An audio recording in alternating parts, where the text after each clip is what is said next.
Where is your husband and kids? Oh, right, you don't have any. You always show up alone.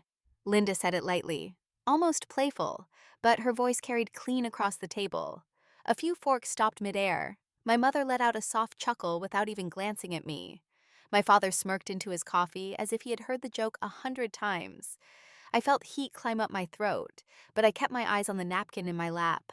I straightened the corner with slow fingers, pretending I didn't hear the shift in the room, pretending the sting didn't land the way it always did. I heard a cousin mumble something about how awkward I made things. Someone else laughed. The sound pricked at my skin. I didn't lift my head. I just took a breath and tried to keep my hands still. My silence must look like agreement to them, but I've learned it's the only way to keep the moment from breaking into something worse. I said, "I'm fine, Linda," keeping my tone as steady as I could. The words felt small, almost fragile in the air. She smirked like she had won something. She always did. That familiar coldness settled in my chest, the one that had lived there for years. It sat heavy, but I stayed calm. I had to. 4 lines later, I finally allowed myself to speak in my own head. My name is Sophia Nate. I'm 39 years old, a medical lab technician, and I grew up in the same neighborhood where people still see me as the quiet one, the dependable one, the invisible one. I don't even know when that part of me formed, but it stuck so tightly that even now, sitting at a long brunch table surrounded by relatives who claim to love me, I still feel like a shadow pulled into the light. I looked around for a moment, hoping someone might meet my eyes with kindness. No one did. They were too busy enjoying the way Linda's words had landed. She has always been the golden child, the one who walks into a room and automatically soaks up every bit of affection. Sometimes I wonder if she even realizes how easily she hurts me or if she enjoys the way it keeps her at the center. I swallowed hard and kept my voice soft when I said, "It's good to see everyone."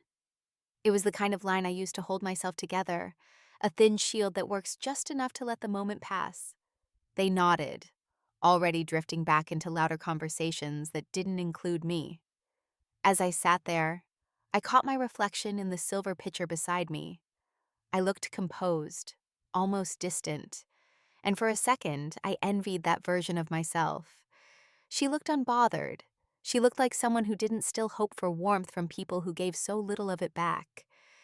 I came to this brunch wanting to feel close to my family for once. That hope already felt foolish. A slow breath left me before I even realized I'd taken it in. I thought maybe someone listening to this would understand how it feels to be treated like you're always arriving empty-handed, even when you're carrying your whole heart. And if you do understand, maybe stay with me for this story, because it's one I've held inside for far too long. Linda leaned toward me again, brushing her hair back with a smug little flick. "I mean, try not to make things heavy today," she whispered. "You ruin the mood so easily." Her words slid across the table like a blade wrapped in silk. My fingers tightened around my fork. I didn't lift it, didn't make a scene, didn't give her anything she could twist into another joke. But something inside me shifted. It was small, quiet, almost hidden. But it was there all the same. I looked at her, really looked at her, and for the first time in my life I didn't feel that shrinking feeling in my chest. Instead, I felt something steady rise in me, something that didn't shake or break. I knew right then this would not go unanswered. I sat there listening to the soft clinking of dishes around us, but my mind kept drifting back to how predictable all of this felt. My family has always moved in the same quiet pattern. Linda speaks.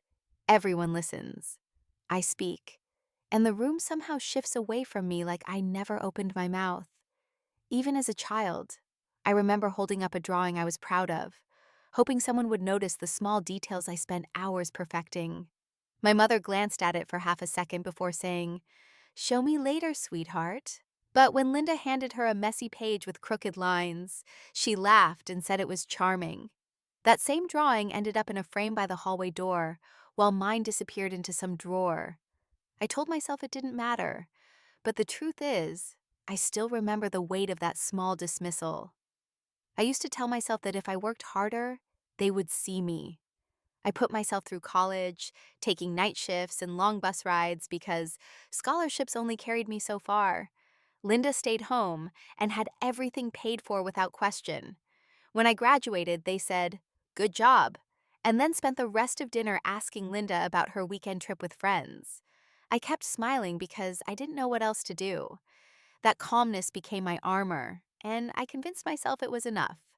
At brunch, the pattern continued. My mother reached for Linda's wrist and said, "These bracelets are gorgeous. You have such good taste." Her voice was warm, the kind of warmth I used to hope for. She didn't even look at the ones I gave her last year. I watched them catch the light on her arm, untouched and unworn. I told myself she must have forgotten, but I knew better. I always know better. When I tried to join a conversation about work, my father cut in before I finished my second sentence. "Linda, tell them about that party you went to," he said with a smile, already turning away from me. I sat there with my mouth still slightly open, holding on to the half-formed thought I never got to finish. He did it again 5 minutes later, the same quick shift of attention that left me feeling like my words had no place here. I thought I was used to it, but something about today made it sink deeper. I forced myself to breathe slowly, but the noise at the table grew louder, pressing into my chest. I felt loneliness spread through me like cool water. It didn't sting the way it once did. It settled, heavy, familiar, and unwanted. I pushed my chair back gently and said, "I'm going to step out for a moment." No one stopped me. No one even asked if I was all right. Outside, the sunlight felt too bright. It hit the pavement in sharp angles, making the air shimmer. I leaned against the wall near the entrance and closed my eyes for a second. The sounds from inside drifted through the door, muffled but constant.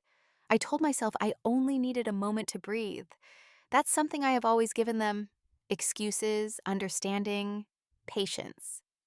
I built so many explanations over the years that I almost believed them. They were tired. They were distracted. They didn't mean it. None of that changed the fact that I always left gatherings feeling smaller than when I arrived. I opened my eyes and watched people pass by, laughing, carrying shopping bags, holding hands. It felt strange to see so much easy joy when my chest felt tight. I wondered why I kept trying to fit myself into a place that refused to hold me. Maybe I never wanted them to treat me the same as they treated Linda. Maybe I just wanted to feel seen, even for a second. That thought sat with me, quiet and painful. I took another breath and turned toward the window. That's when I heard her. Linda's laugh, loud and sharp, carried out through the glass like it was aimed right at me. I could hear her say, "She is too sensitive. She always has been." Her friends laughed with her, and I watched their silhouettes bend toward the table. My mother reached for her drink, smiling. My father nodded like he agreed. For a moment, I couldn't move. The words didn't surprise me, but they landed in a way that felt final. I felt something inside me shift again, deeper this time. It was quiet, not angry, but sure. I stepped closer to the window and watched Linda's perfect silhouette as she held court over everyone around her. I whispered to myself, "I am done pretending this does not hurt." I drove home with the window cracked, just enough for the cool air to touch my face. It felt steadier than anything I left behind at that table. The road stretched quiet and long, giving me space to think about a pattern I've spent most of my life trying to ignore. Every memory of favoritism sat layered in my mind like old dust. I remembered holidays where Linda opened boxes filled with new handbags and fancy perfumes, while I unwrapped bath sets that smelled like hotel soap or scarves that faded after one wash. I always smiled and said thank you, hoping the gratitude would count for something, even if the gift didn't. I told myself it wasn't about what I received, but a small part of me always wondered why mine never matched the care they put into Linda's. My childhood birthdays were the same. Linda had tall cakes with ribbons and little plastic figures, while mine looked like someone bought them in a hurry on their way home.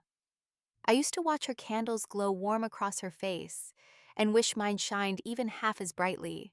I kept telling myself it wasn't important, that I should just be grateful. I wanted so badly to be the daughter who didn't need attention to feel loved. But growing up taught me that even the calmest hearts break when overlooked again and again. I blamed myself for the distance. I thought if I stayed helpful and quiet, if I worked harder and never complained, they would finally see me. I carried that hope far longer than I should have. By the time I pulled into my apartment's small parking lot, the sting from brunch still sat under my ribs like a bruise. I locked the car and took a slow breath before walking up the stairs.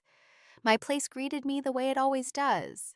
Soft light, clean counters, the kind of silence that lets me breathe. My little apartment isn't fancy, but it's mine. My job at the medical lab pays my bills, and I take pride in the work I do. I know it isn't glamorous, but helping people get answers about their health matters to me. My family never cared about that. To them, success is loud and shiny, something you can show off. My life is quiet and steady, and somehow that became a reason to treat me like I'm falling behind. The next morning at work, I tried to shake off the heaviness from the night before, but it stuck to me. I moved through samples and reports, listening to machines hum in the background. Mariam, my colleague, walked up beside me and studied my face for a moment. "You look tired. Everything all right?" she asked gently. I gave her a small smile and said, "Just a long weekend. I'll be fine." My voice was steady, but inside I felt tired in a way I couldn't explain. I'm tired of shrinking myself to stay in their good graces. I'm tired of pretending their treatment doesn't sink into me. I'm tired of being the one who adjusts, apologizes, and bends. It hit me all at once how much of my life has been shaped around trying not to upset people who don't think twice about upsetting me. By the time I got home that evening, I felt drained. I changed into something Sut, warmed some leftover soup, and sat on the couch hoping for a quiet night. For a moment, it felt peaceful. Then my phone buzzed. It was a message from my mother. I opened it expecting something small, maybe a follow-up about brunch. Instead, it said, "Can you help organize Linda's engagement dinner? She's busy and needs support." No, thank you. No apology for yesterday. Not even a simple, "How are you feeling?" Just expectation, wrapped in the same tone she's used my whole life. I read the message twice, feeling something heavy settle in my chest. It was always like this. They give her the spotlight and hand me the work. I stared at the screen for a long time before typing, "Sure, I can help." My hands felt heavy as I hit send. I don't even know why I said yes. Maybe habit. Maybe the small part of me still hoping they'll see me if I keep giving. Maybe because saying no would force me to admit how much they've taken for granted. I set the phone down and watched the light fade across my living room, wondering how long I've been choosing people who never choose me back. As the quiet settled around me, I felt a slow ache rise in my chest. I whispered to myself, why do I keep saying yes to people who never say yes to me? I noticed the shift almost right away. As soon as the engagement preparations began, my parents and Linda moved into their own tight circle, one I was clearly not meant to step into. They talked in shorter tones, quicker whispers, and whenever I walked into a room, they paused just long enough for me to understand I wasn't supposed to hear whatever came before. I kept telling myself I was imagining it, but deep down I knew better. Every decision was made without me.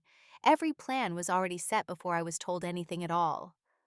Linda started sending me voice notes that sounded like orders. "Check the prices again. Fix the list. Confirm the vendors today." She never asked. She instructed. I listened to one message twice because I couldn't believe how cold she sounded when she said, "Do not forget the small details. You mess those up a lot." Her tone made it clear she didn't see me as her sister.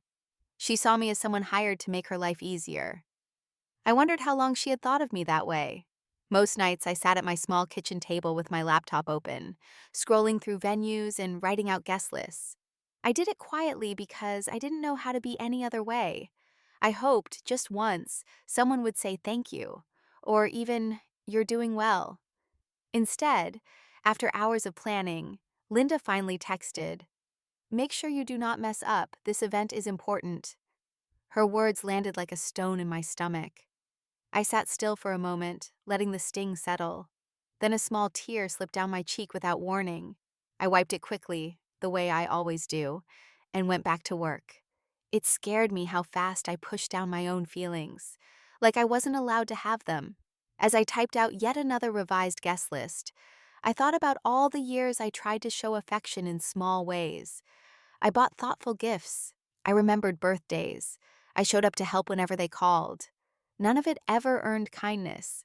Nothing I did ever moved the needle in this family. I kept offering softness to people who gave me nothing steady in return. That truth sat heavy across my chest. The next morning, my phone rang while I was brushing my hair. I answered with a soft hello, but my mother didn't bother with one. She went straight to, "Linda wants the venue. Closer to her office. Fix it." No greeting, no concern, no acknowledgement of the hours I had already spent trying to get things right. I felt my throat tighten, but I nodded, even though she couldn't see me. "All right," I said quietly. My voice sounded distant, even to me. When the call ended, I stood there holding the phone like it held a weight I couldn't put down. I kept thinking about all the ways they carved me into this role: the helper, the fixer, the one who doesn't complain. They shaped me into someone who bends without breaking, until bending became the only thing I knew how to do. But lately, even bending felt painful. I spent the rest of the day making calls, moving reservations, adjusting everything to fit Linda's schedule. Every change felt like another reminder that my needs didn't matter. My mother didn't ask if I was busy. Linda didn't ask if it was possible. They just expected. And I kept fulfilling those expectations because the alternative scared me more. Saying no felt like pulling a thread that could unravel everything. That evening, I sat on the edge of my bed with my phone still in my hand. The room felt too quiet, like the silence understood something before I did. I thought about how small I had allowed myself to become just to keep the peace. I thought about how often I swallowed hurt just to avoid conflict. I thought about the version of me that kept disappearing to make room for everyone else. My fingers curled around the phone as if gripping it could steady me. My breath felt thin. My heart felt tight. I closed my eyes for a moment, trying to catch myself before the weight grew heavier. When I finally placed the phone on the nightstand, the words slipped out of me in a whisper I almost didn't recognize. "I need to step back before I fall apart." When the final week before the engagement arrived, I drove to the venue early in the morning to finalize the decorations. I had spent so many nights adjusting every detail, trying to make the place look warm and elegant. I walked in, hoping for a small moment of pride, maybe even a quiet breath of relief. Instead, the first thing I heard was laughter. Linda stood near the center of the room with her fiancé and two of her friends, all of them looking at the setup I arranged like it was some kind of joke. Linda waved her hand the moment she saw me. "This looks cheap. Sophia, why do you always pick basic things?" She said it loud enough for everyone to hear. Her tone carried the same dismissive sharpness she used on me since we were young. Her friends leaned closer to each other, whispering something I couldn't catch. They laughed again. The sound echoed through the empty hall, cutting through any hope I had walked in with. I stood still because moving felt impossible for a second. I kept my voice calm when I said, "I followed the instructions you sent. I picked everything you approved." My words were steady, but I felt the sting behind them. Linda rolled her eyes like listening to me was a chore. "You cannot even handle simple tasks," she said. She didn't look at me when she said it. She looked past me, like I was nothing more than a mistake in her line of sight. Something inside me shifted at that moment. It didn't crack or snap. It settled, like a quiet weight dropping into place. I realized I had spent years holding everything together, thinking if I stayed calm and helpful, things would get better. But nothing changed. Her words didn't surprise me. What surprised me was the calm forming inside my chest, a strange kind of steady that made me understand I didn't need to fight or explain myself anymore. I turned without saying anything else. I walked out past the noise, past the judgment in their voices, past the place where my effort was treated like nothing. Each step felt heavy and quiet, but sure. When I reached my car, I sat down and let the silence wrap around me. My hands rested on the steering wheel, and for the first time in a long time, I didn't cry. I didn't break. I just sat there with the truth settling deeper into me. I whispered into the stillness, "I have reached my limit." The words came out soft, but they felt real. They felt earned. I stared at the venue doors and wondered why I kept accepting treatment that chipped away at me little by little. I asked myself why I always bent until I almost disappeared. I kept trying to stay in their good graces, but the cost was always my peace. And as I sat there, I felt confusion rise. Not about them, but about myself. Why do I keep doing this? Why do I keep trying to prove something to people who refuse to see me? I let the question sit in my chest for a long moment because I wanted to hear it clearly. I wanted to feel what it meant. Maybe someone listening would understand that feeling, that quiet ache of trying so hard to belong to a place that pushes you out again and again. And if you do understand, I wonder what you would have done in my place. I wonder what moment made you look at someone you loved and ask yourself why their comfort mattered more than your own. The longer I sat there, the more things inside me clicked into place. The more I realized how tired I was of shrinking myself just to keep things peaceful. I leaned back in my seat, letting out a slow breath I didn't know I'd been holding. My heart felt heavy, but my mind felt clearer than it had in years. I started to see all the small ways I chipped away at myself just to keep the family structure standing. And I realized how unfair that was. Not just unfair to me, but unfair to the woman I'm trying to become.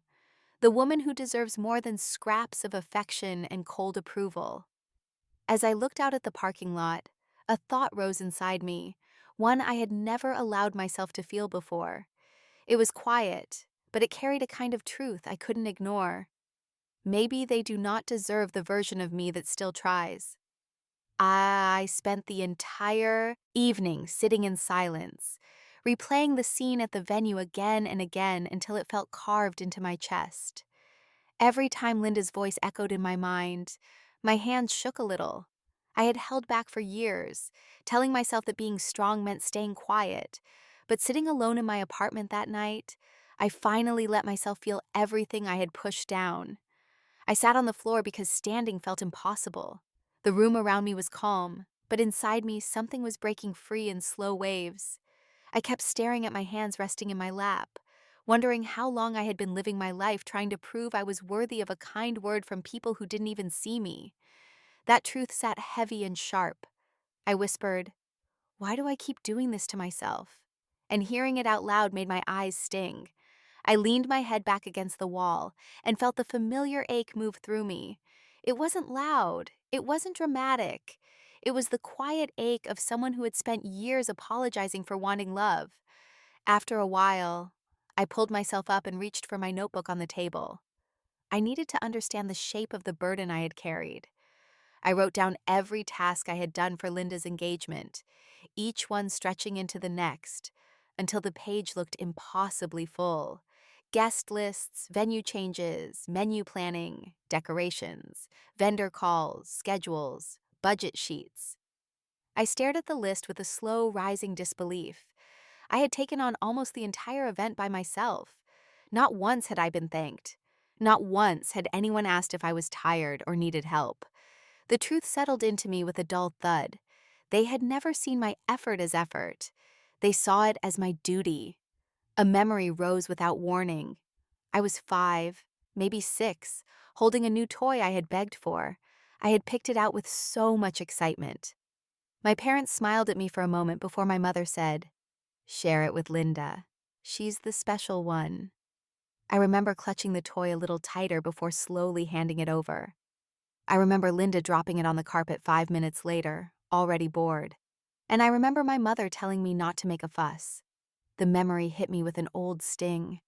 I whispered, "Why wasn't I allowed to be special too?" Feeling the question press against every corner of my heart. I sat there in the dim light, letting that memory settle beside me. It made so much sense now. I had been trained to bend since I was a child. Bend for her. Bend for them. Bend until bending became the whole shape of my life. I wiped my face with the sleeve of my sweater, the fabric damp against my skin. It didn't feel like sadness. It felt like truth, and truth can hurt in a quiet, steady way. My phone buzzed beside me on the floor. The sudden sound made my heart jump. I reached for it slowly, almost afraid of what I would see. When I unlocked the screen, there it was, a message from Linda that read, "Do not forget the cake samples tomorrow. You always forget things." I read it once, then twice. I waited for anger to rise, or pain, or frustration. None of it came. What came instead was a quiet disbelief that felt like a cold breath across my skin. I stared at the message for a long moment. It wasn't the words themselves that cut me. It was how natural it was for her to speak to me that way, like I was someone expected to fail, someone she could talk down to without thinking twice, someone who existed to fill in every gap in her life. I let my thumb hover over the screen, feeling the weight of all the years I let her shape me into something small. My breath came out uneven, but I didn't cry.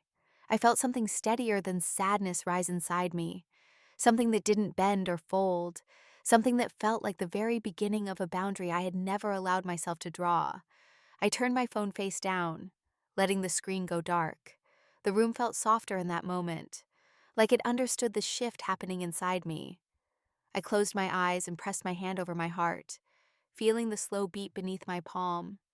It felt tired, but it also felt alive. In a soft voice, barely more than a breath, I whispered, "This time, I will not be the one who bends." The next morning, I woke up with a heaviness in my chest, but it was steadier than the night before. Instead of rushing to cake shops or checking my phone for Linda's demands, I got dressed for work the way I always do. My routine felt oddly grounding. I let my phone sit on the nightstand, buzzing once, then twice, then again. I didn't reach for it. I didn't feel the usual panic that pushed me to respond. There was a quiet calm in my silence, like my mind had finally found a still place to stand. On the drive to work, I kept thinking about how different it felt to do something for myself first. My hands were steady on the wheel. My breathing stayed even. I didn't feel guilty. That surprised me. It also scared me in a soft, shaky way, because it meant something inside me had changed for real. When I walked into the lab, the familiar hum of machines felt almost comforting.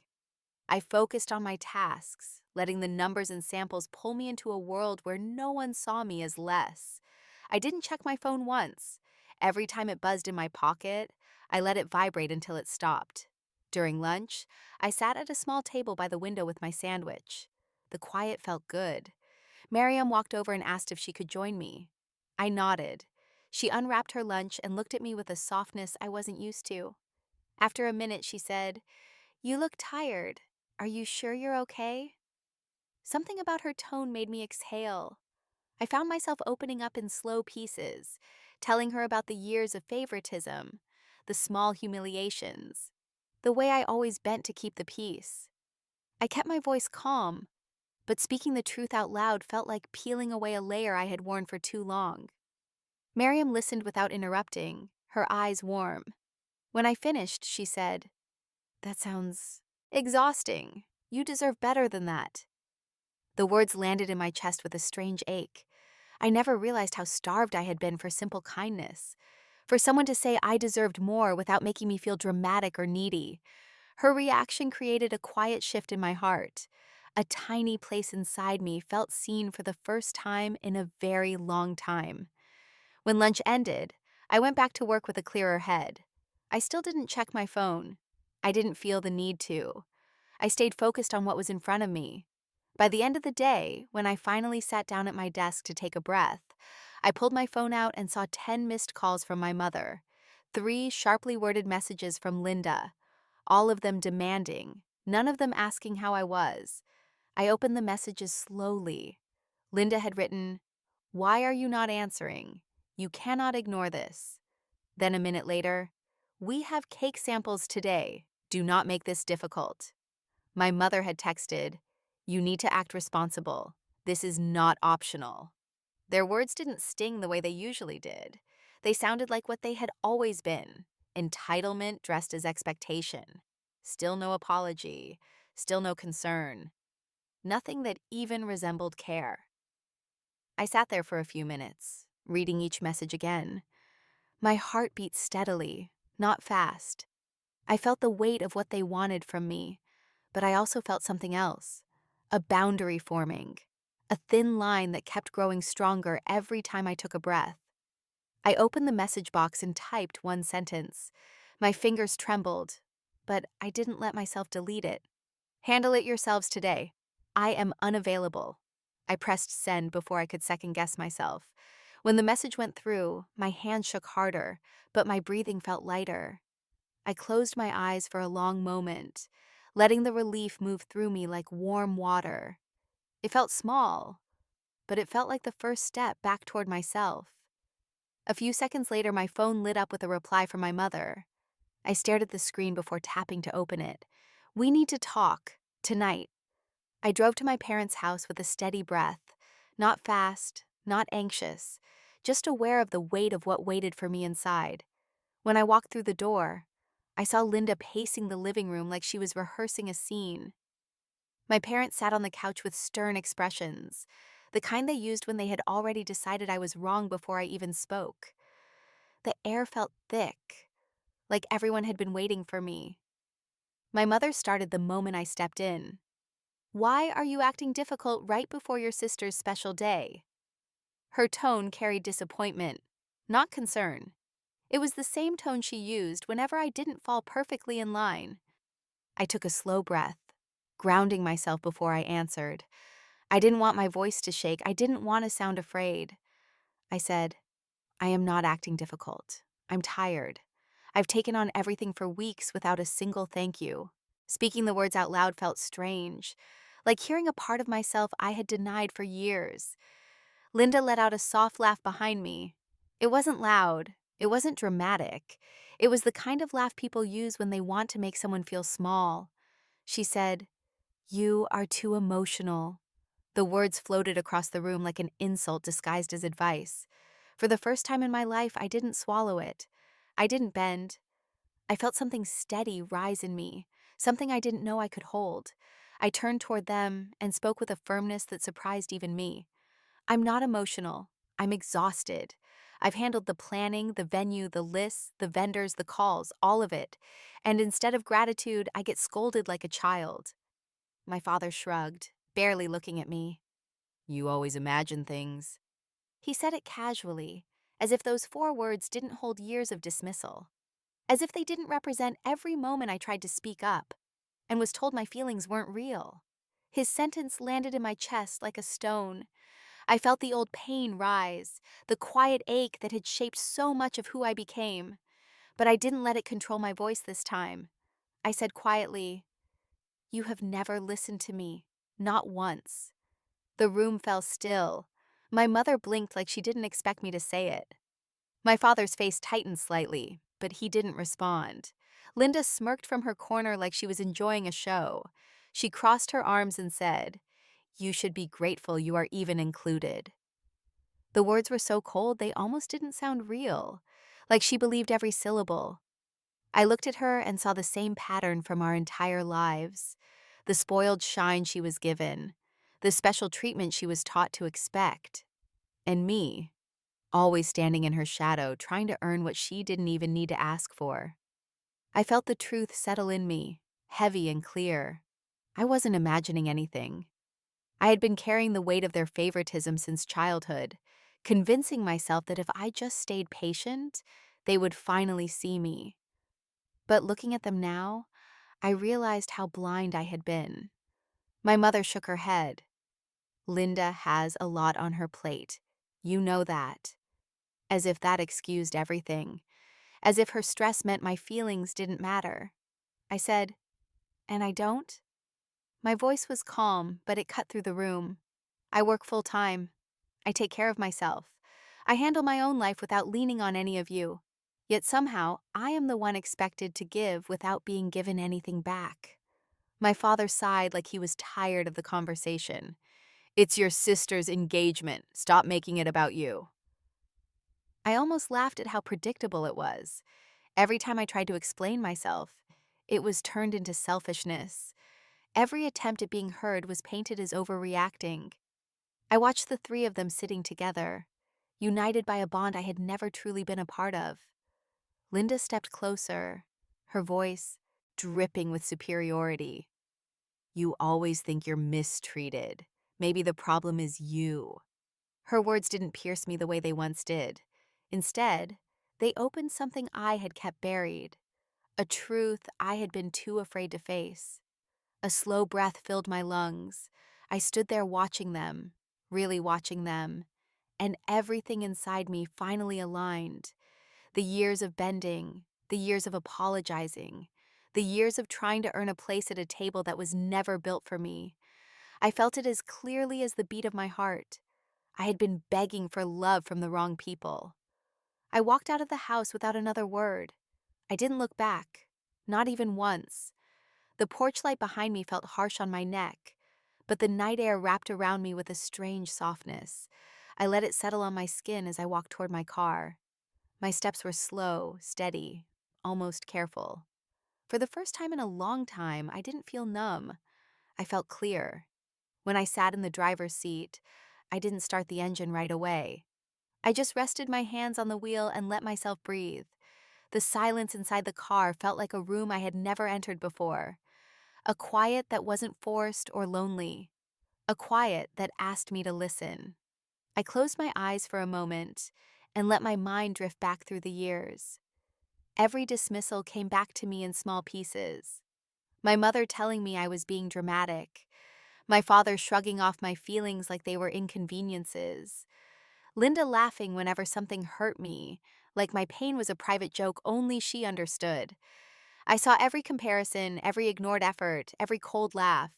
It was like watching the same movie on repeat, finally noticing the scenes I used to skip over. For the first time, the pattern made sense. I hadn't imagined it. I hadn't exaggerated it. I had lived inside it for so long that I had forgotten there were other ways to be treated. And sitting there in my car, I realized something simple and sharp. I didn't want their approval anymore. I didn't want to keep proving my worth to people who never cared to see it.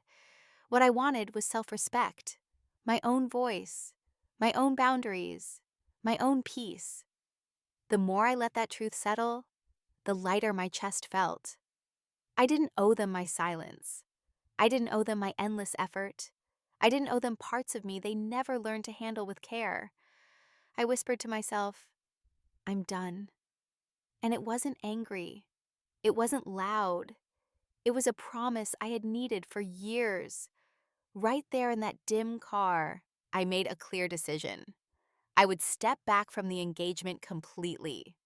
No more planning, no more lists, no more running around to make them look good. Not another minute of my time would be poured into people who treated me like background decoration. I would not play the role they kept assigning me. I would choose myself for once. As I rested my forehead against the steering wheel, another question rose in my chest, gentle but heavy. I wondered how many people spend years bending themselves into shapes that please others, even when it breaks them. I wondered how many stay quiet to keep the peace, even when the silence hurts more than the conflict.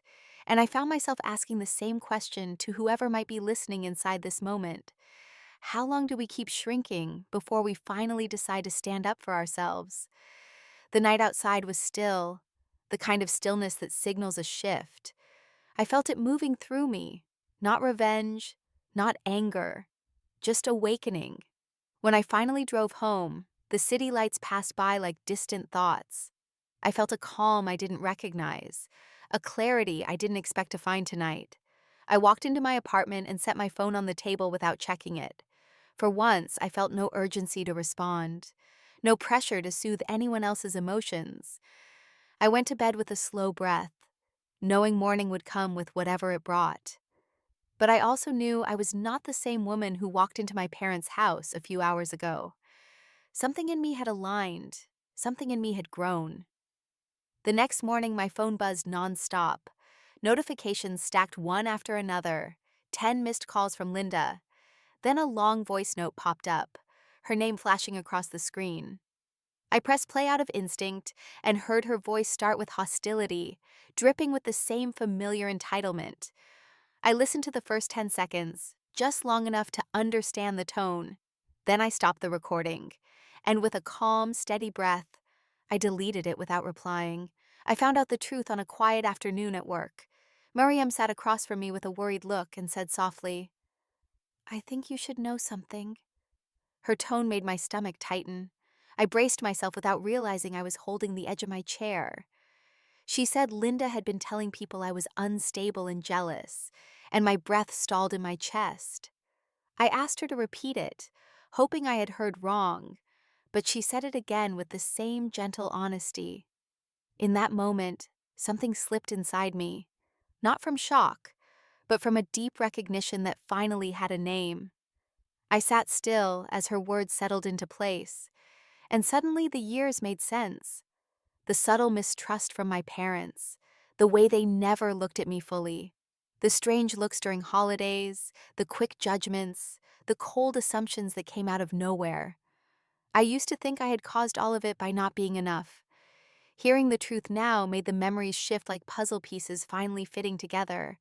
Linda had been shaping how they saw me, slowly and quietly, until the version of me living in their heads was nothing like the real one. I felt sadness swell inside my chest, warm and steady. Not anger, not rage, just a grief for how long I had believed I could earn their love if I kept trying. I had spent years thinking kindness would be enough to change their minds. I had worked so hard to prove I wasn't the problem. Now I understood I had been trying to fix a story someone else had already rewritten behind my back. I leaned back in my chair and let the truth wash over me. It explained everything. The whispered conversations I walked in on, the way my mother avoided my eyes when Linda complained, the way my father dismissed my pain as exaggeration. None of it had been neutral. None of it had been misunderstandings. It had been fed, shaped, and repeated until it became their truth. I whispered, "So they weren't seeing me at all." Saying it out loud made my throat tighten. For years, I thought my family's distance was something I could heal with enough patience. But they were protecting a narrative Linda created to keep herself elevated and adored. I had been standing on the outside trying to knock on a door that had already been locked. I put my hand on my chest and felt how heavy my breathing had become. Sadness layered itself gently across my ribs. I didn't deserve the picture she painted of me. I didn't deserve the mistrust or the quick blame. And none of it had come from something I did. It came from her quiet desire to stay special, to stay ahead, to be the one everyone defended without question. I closed my eyes and let the grief settle the way truth often does. Not sharp, not cruel, but painfully clear. I had spent my entire life believing I was the difficult daughter, the emotional one, the sister who made things complicated. But I was only carrying a lie someone else had sewn in my name. Understanding that broke something open inside me, not in a destructive way, but in a freeing one. I sat on the edge of my couch when I got home, letting the silence wrap around me. I breathed slowly, letting each inhale ground me. My family's cruelty hadn't come from a place of honesty. It had come from their blind loyalty to the loudest voice in the room. And Linda had been that voice for years, molding their opinions, feeding their judgments, making sure I stayed small. I thought about every time I tried to explain how I felt, every moment I tried to speak up. They never heard me because they had already decided who I was based on her. The realization didn't burn. It didn't sting. It simply clarified the path in front of me. If their image of me came from lies, then the truth needed to surface, not to hurt them, but to free me. I felt my shoulders relax as I whispered to myself, "This isn't about revenge, it's about honesty." I didn't want to scream or accuse anyone. I didn't want to fight or argue. I wanted clarity.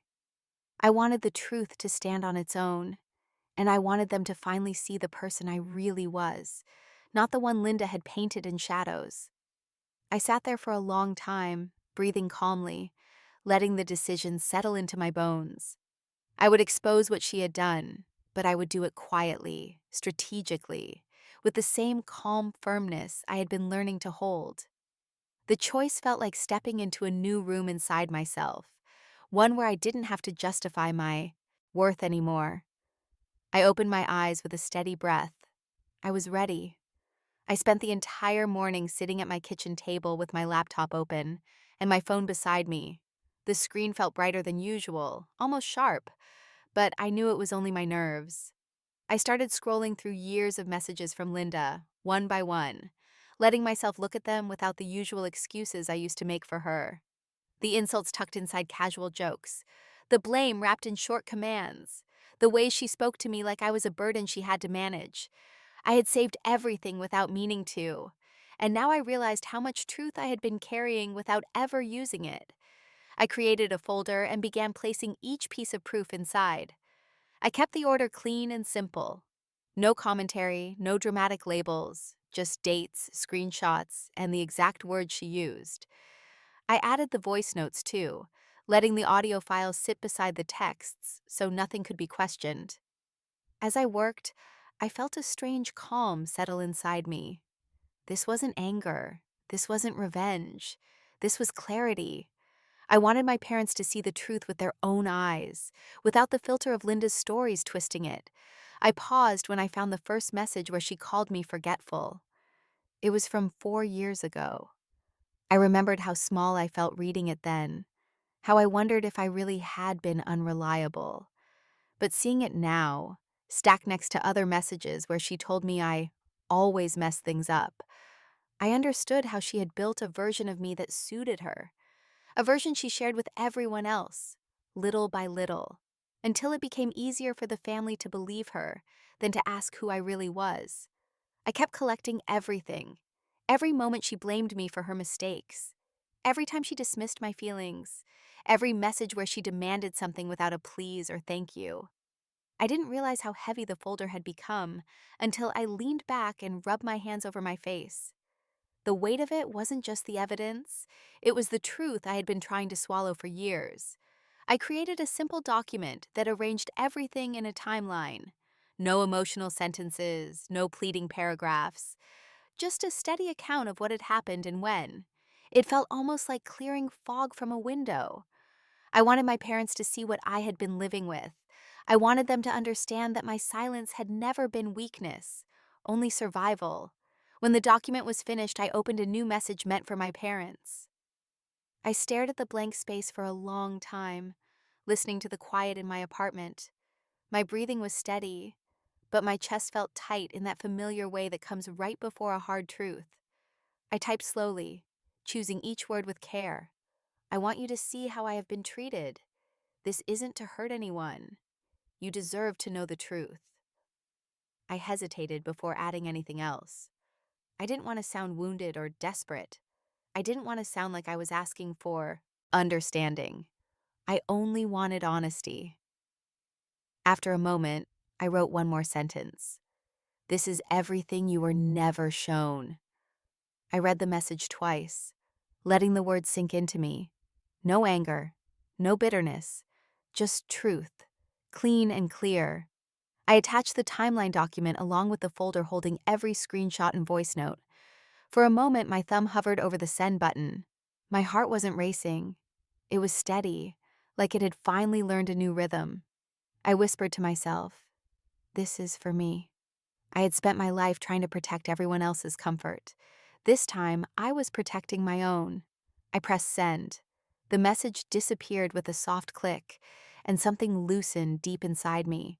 Not relief, not fear, just a quiet settling, like the ground beneath me had finally stopped shifting. I placed my phone face down on the table and exhaled slowly. Whatever happened next would happen on its own. I had finally chosen myself. I heard my phone ring only a few minutes after I sent the message. My mother's name lit up the screen, and for a moment I just stared at it, feeling a strange mix of calm and distance. When I finally answered, Her voice came through thin and trembling, something I had never heard from her before. She said my name like she was trying to steady herself, and I could hear how shaken she was. My father was on speaker, silent in the background. He didn't say anything at first, but the quiet around him felt tight, as if he was holding something he didn't know how to face. My mother asked if I could come over. She didn't give excuses, didn't try to explain, didn't try to soften anything. She just asked to see me. I agreed without hesitation. I didn't feel fear or anger. I felt steady, like the truth had wrapped itself around me in a way that finally made sense. I grabbed my keys and walked out the door, letting the air outside cool my chest and clear my mind before I drove. When I stepped into the house, the atmosphere hit me like a thick wall. My parents were sitting in the living room, both looking different from how I remembered them. My mother's hands were clasped tightly in her lap, and my father looked like he hadn't taken a full breath in years. I stood there for a moment, letting the silence settle over all three of us before I walked in fully and took a seat across from them. My father cleared his throat first. His voice was low when he said, "We didn't know, Sophia." The words fell between us like stones. He shook his head slightly, as if trying to piece together the years he had accepted Linda's version of me without question. My mother whispered that she felt ashamed for believing things that never matched who she knew I was. Hearing her say that made something loosen in my chest, but I kept my expression calm. I didn't want relief to cloud the truth, and I didn't want guilt to take over before everything was clear. I listened quietly as they spoke. I didn't rush to fill the silence. I didn't try to comfort them. I simply nodded when it felt right, letting their words find their own weight. Years of confusion really did unravel in that moment. It was like watching fog lift from a path I had been stumbling on for too long, finally revealing what had been there the whole time. They had never questioned Linda because she spoke with certainty, and I had spoken softly. They had trusted her confidence more than my quiet honesty. While my mother talked, I heard the front door open sharply. The sound cut through the room, and before I could process it, Linda stormed in. Her face was tight with anger, and her steps were fast and sharp against the floor. She looked at my parents first, then at me, and her voice rose before she even reached the doorway of the living room. She pointed at me and snapped, "You want attention so badly." The accusation dropped like poison, familiar but somehow smaller than it used to feel. She said it with the same tone she had used for years, the tone that always made me shrink, but this time, I stayed still. I didn't feel myself fold inward. I just watched her, steady and silent. For a moment, all I heard was her breathing, fast and uneven. My mother looked down at her hands, and my father stared at Linda with a look I had never seen on his face. He stood up slowly, the way someone rises from something heavy, and he said one word, firmly, cutting through the room with more power than he probably realized. "Enough." Linda stopped mid-breath. It was as if someone had pulled the ground out from beneath her. I saw her expression shift in a single second, the confidence draining from her eyes. Her mouth opened like she wanted to defend herself, but no sound came out. My father's voice had never carried that kind of sharp finality before, and she wasn't prepared for it. I watched her face as the truth finally reached her. She turned pale. I walked into the rehearsal hall and felt the tension before I even saw the faces around me. People were gathered in small circles, whispering behind their hands, pretending to look at the decorations or the seating charts while glancing toward the doorway. I knew the whispers weren't about me, and for the first time in my life, that realization didn't sting. It just felt quiet, clear. Linda stood near the front, trying to smile as if nothing had happened. Her shoulders were stiff, and her laugh sounded thin in the air. I watched her from the side of the room, staying in a small corner by myself. I wasn't hiding, I was observing. There was a difference, and I could feel it in the way my breath moved, slow, even. My parents stayed near me instead of walking to her. That alone sent a ripple through the room. It was the kind of shift people noticed without knowing why. My mother touched my arm once. a small gesture I wasn't used to, and my father stood with his hands folded like he was ready to step forward if anything came toward me. Their presence felt new, strange, almost unfamiliar, but I didn't push it away. I let it be what it was.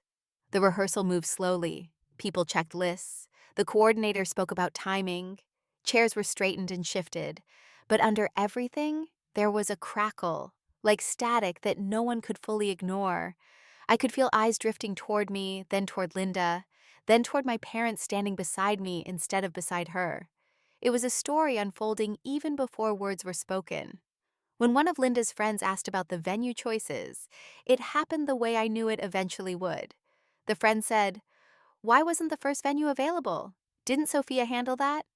Her tone was sweet, too sweet, the kind of sweetness that usually hit a blade. I felt the familiar tightening in my chest, the one I used to feel when I knew Linda was about to throw me under something heavy. Linda didn't disappoint. She shrugged lightly and said, "Well, you know how Sophia is.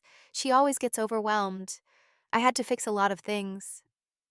It was the same pattern she had used for years, small, casual, cutting.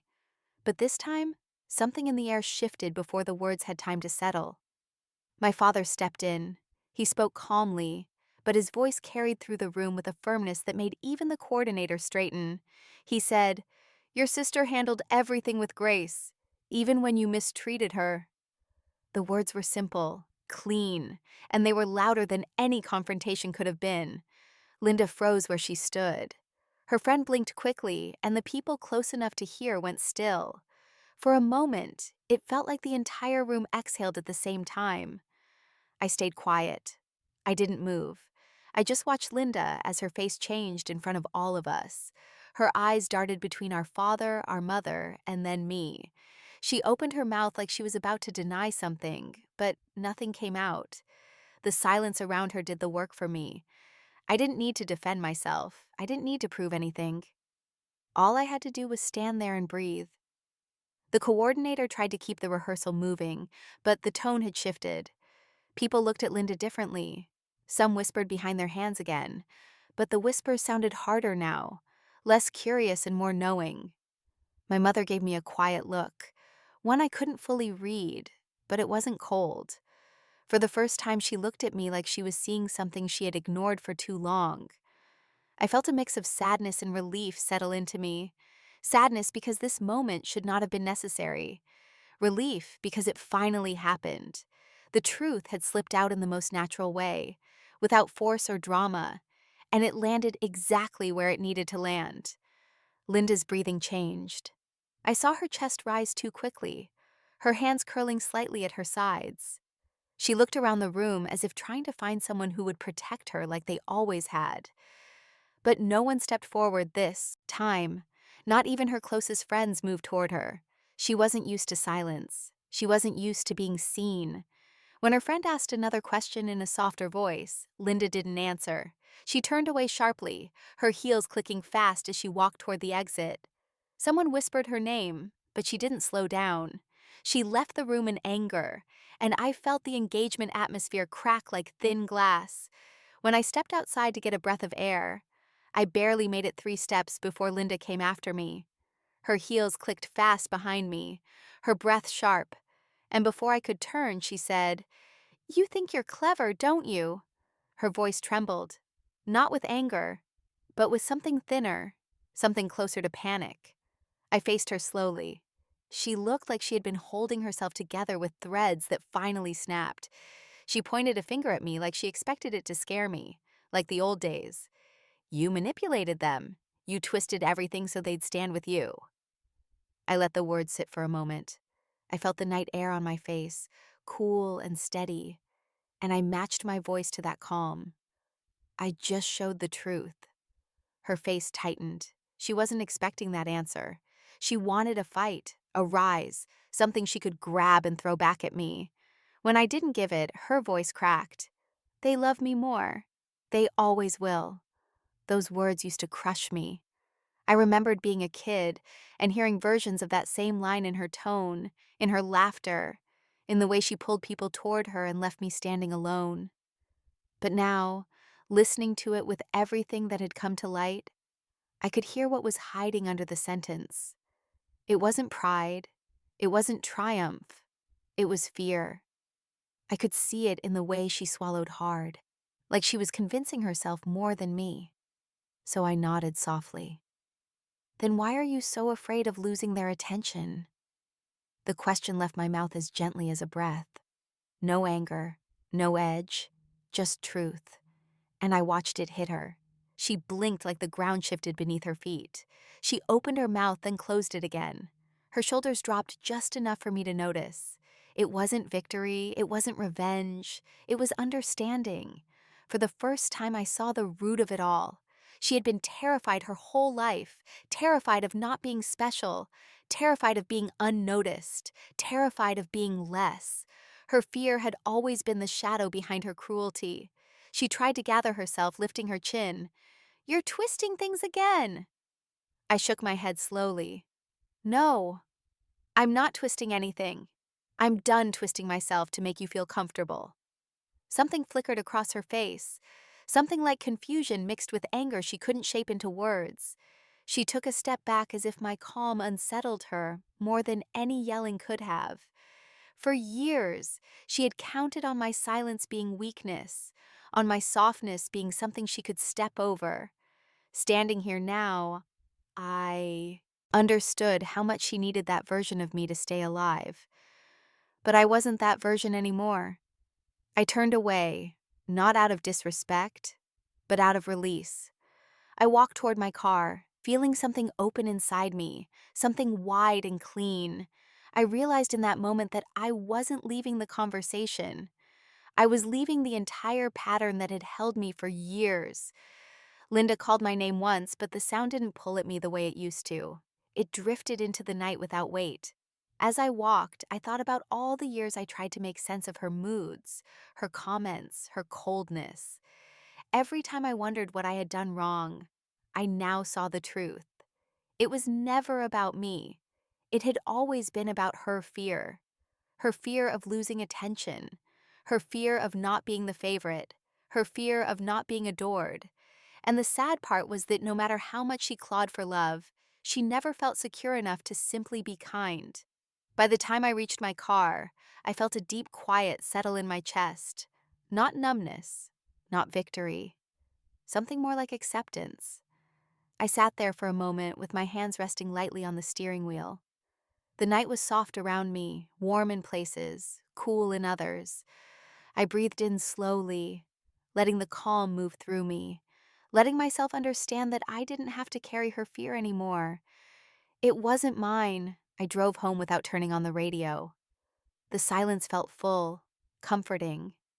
When I walked into my house, I placed my phone on the table and didn't check it for a long time. I let myself sit on the couch, letting the events of the night settle into the spaces of my mind. Hours later, when the house was dark and still, my phone buzzed against the wood. I picked it up, expecting another message from Linda, but it wasn't her. It was my mother.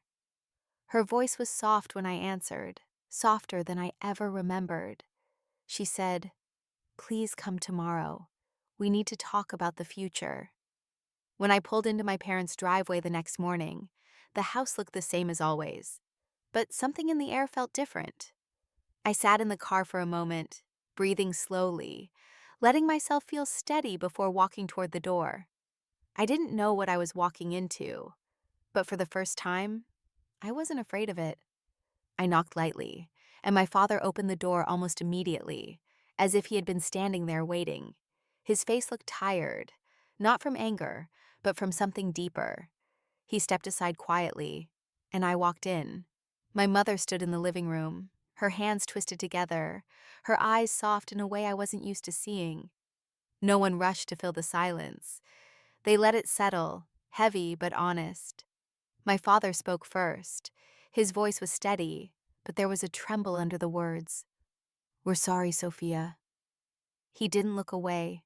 He didn't try to soften it. He said it like a man finally facing something he should have faced years ago. "We didn't see it. We didn't listen to you. And you paid the price for our blindness." I felt the words land inside me. They didn't erase anything, but they reached places I had closed off long ago. My mother stepped closer. You suffered in silence. We let that happen. And I can't undo it, but I can tell you I'm ashamed of it.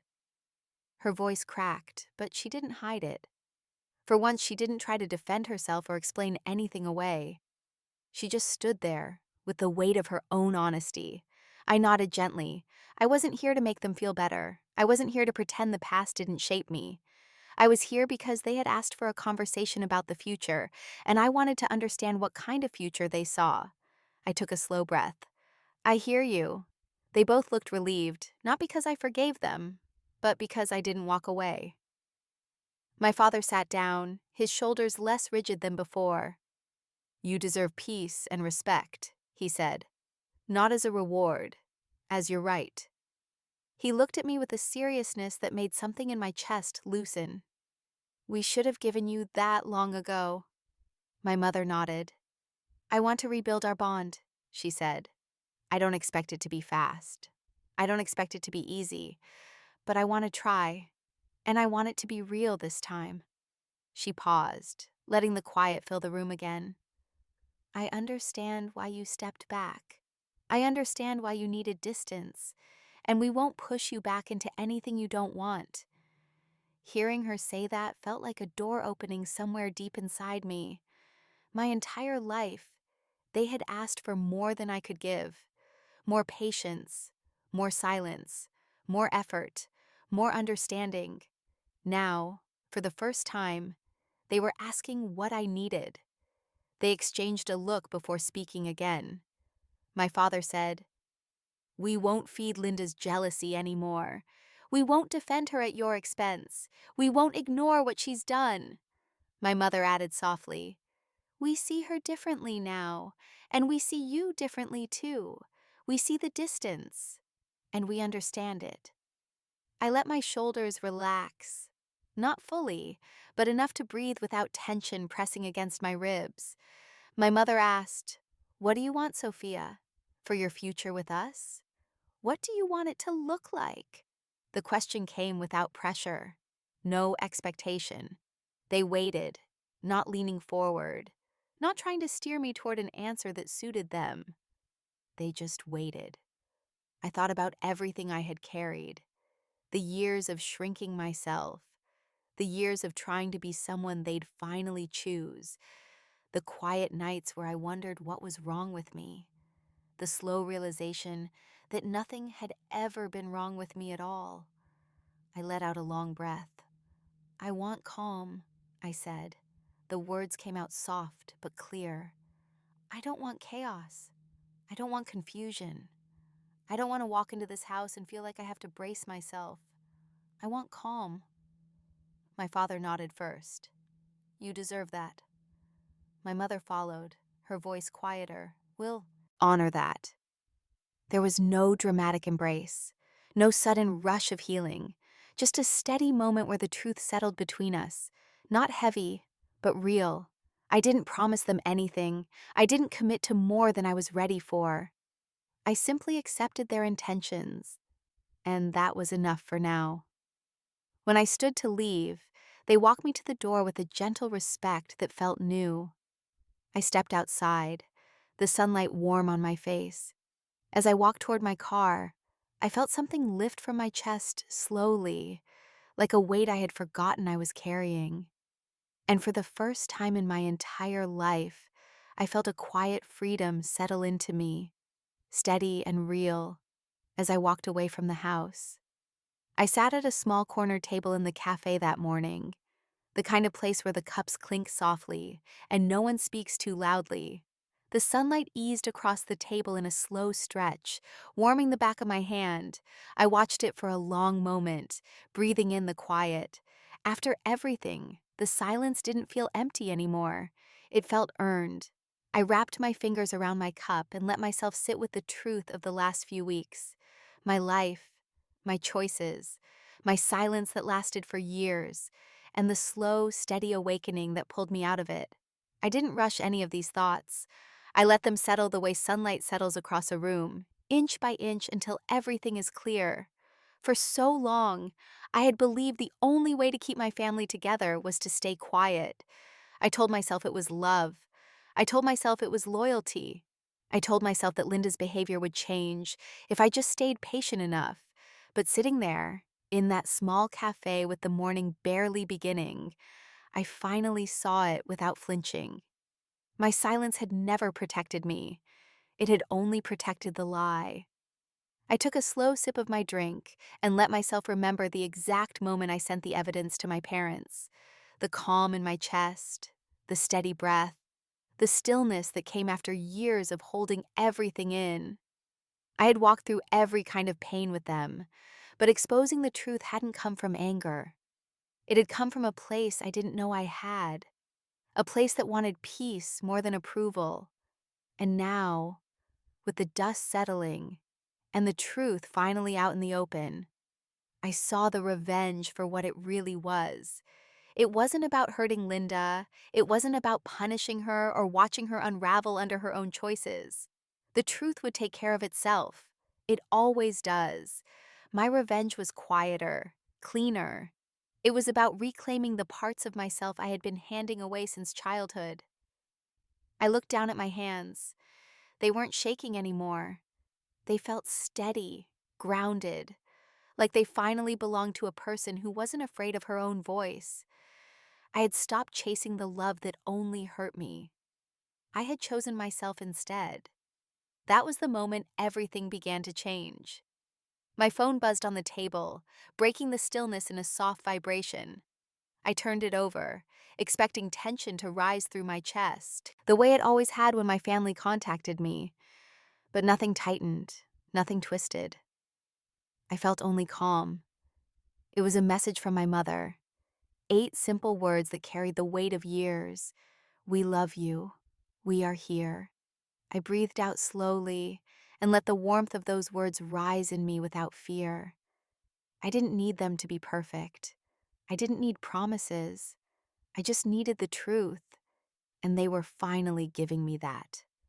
A small smile touched my lips. Not triumphant, not relieved, just peaceful, the kind that comes when the storm is finally behind you. I rested my phone on the table and let my shoulders ease. I thought about everyone who had stayed with me through this story, listening to each moment as I tried to find my place in my own life again. And I felt something gentle rise inside me, a quiet gratitude I hadn't expected to feel. I spoke softly in my mind, letting the words settle into the same calm that filled the room. If anyone out there has ever lived in a shadow like mine, or carried a weight like mine, I hope my story reminds them that peace is possible, that reclaiming yourself is not selfish, that choosing truth is not cruelty. And if this journey spoke to them at all, if it made them pause or breathe or think, I would be grateful if they stayed with me by liking and subscribing, not out of obligation, but as part of this quiet moment of connection we've shared. I let out a long breath and watched it leave me like the last bit of tension I had been carrying. My life didn't feel tangled anymore. It didn't feel like something I had to fight for. It felt open, wide, and finally, mine. I picked up my cup again, held it between my hands, and looked out the window at the slow movement of the morning. Everything looked a little clearer than it had the day before. The world hadn't changed, but somehow I had. And for the first time in my life, I felt a deep, steady truth settle inside me as I whispered to myself, for the first time, I feel like my life is finally mine.